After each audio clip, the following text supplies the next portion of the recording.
Chapter 1. Let Them. The art of letting go what the author is trying to say. Mel Robbins introduces the concept of let them, encouraging readers to release the need to control others' actions. By letting people be who they are, we free ourselves from unnecessary stress. Real-life example. Imagine you're holding onto a balloon tightly, fearing it might fly away. But what if releasing it brings you peace?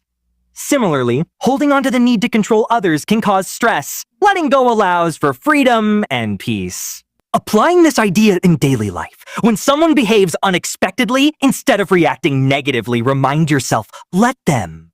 This mantra fosters inner peace and reduces unnecessary stress. Tips and methods: practice observing without reacting. When faced with challenging situations, take a deep breath and think, let them. This mindset shift can improve your well-being.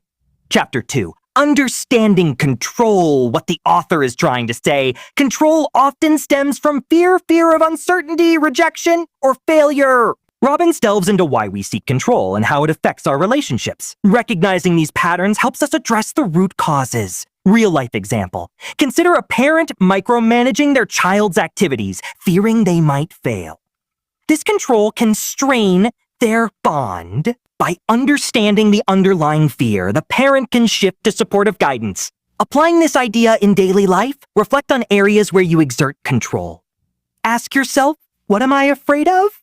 Addressing these fears can lead to healthier interactions. Tips and methods. Identify situations where you feel the urge to control.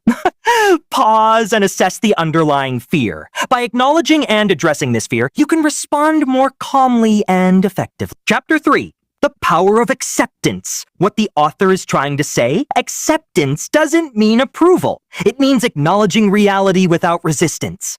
Robbins emphasizes that accepting situations and people as they are reduces internal conflict. Real-life example. Imagine being stuck in traffic. You can fume and honk, or accept the delay and use the time to listen to music or a podcast.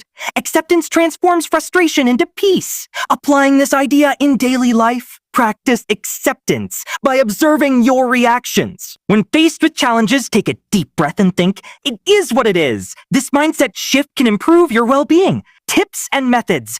When you encounter a challenging situation, pause and assess your reaction. Instead of resisting, practice acceptance.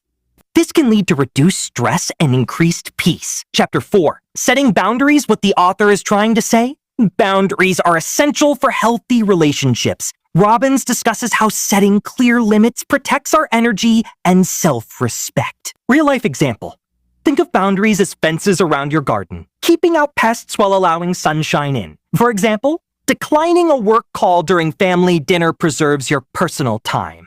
Applying this idea in daily life, identify areas where you feel drained. Communicate your boundaries assertively, like saying, I won't be available after 7 p.m. Consistency reinforces these limits. Tips and methods. Recognize situations where your boundaries are being tested.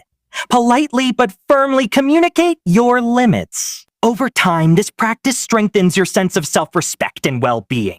Chapter 5. Embracing self-worth, what the author is trying to say. Self-worth is recognizing your inherent value, independent of others' opinions.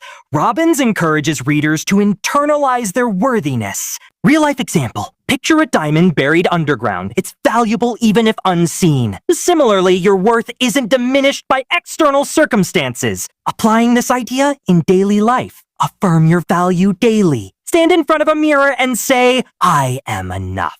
Over time, this practice strengthens self-belief. Tips and methods. Start each day with a positive affirmation about your worth. Remind yourself of your strengths and accomplishments. This can boost confidence and self-esteem. Chapter 6. Navigating relationships, what the author is trying to say. Relationships thrive on mutual respect and understanding. Robbins explores how the let them approach fosters healthier connections. Real-life example. If a friend chooses a path you wouldn't, instead of criticizing,